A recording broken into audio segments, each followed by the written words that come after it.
মা কি রান্না করতেছো? মাংস রান্না করতেছি। কিসের মাংস? মুরগির মাংস। কই মাংস কই? এই যে কই দেখি। এই যে মাংস। ও হ্যালো বন্ধুরা, আমার আজকে মাংস রান্না হবি, পোলট্রির মাংস।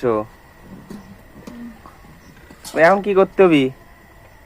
এর মশলা মশলা করতে হবে, বাটতে হবে, এই যে ও তারপরে আলু আলু। এখন কি করতেছো? এই যে আলু ভাজতেছি। আলু ভাজছে, তারপরে তারপরে মশলা তেলের পর দেবো, ও পেঁয়াজ নিয়ে সব তেলের পর দেবো, তারপরে মাংস দেবো। কি হবি? মশলা তেলে পর দিবি নাকি? এই যে মশলা তেলের পর দেবো, পেঁয়াজ তেলের পর দেবো। ও তা কতক্ষণ পরে রান্না হবি? এখন নাড়াচাড়া করলে হয়ে যাবে নাকি? এই তো নাড়াচাড়া করতেছি, কষাচ্ছি এখন। হ্যালো বন্ধুরা, এই যে মাংস কষানো হচ্ছে, আর একটু পরে হয়ে যাবে তাই না? অবশেষে রান্না করা হয়ে গেছে।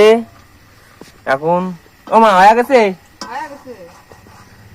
তাহলে এক পিস খাইয়া দেখি কেমন লাগে। গরম তো। এই এখনই ঠান্ডা হয়ে যাবে। ও দেখি খাইয়া দেখি কেমন টেস্ট হয়েছে।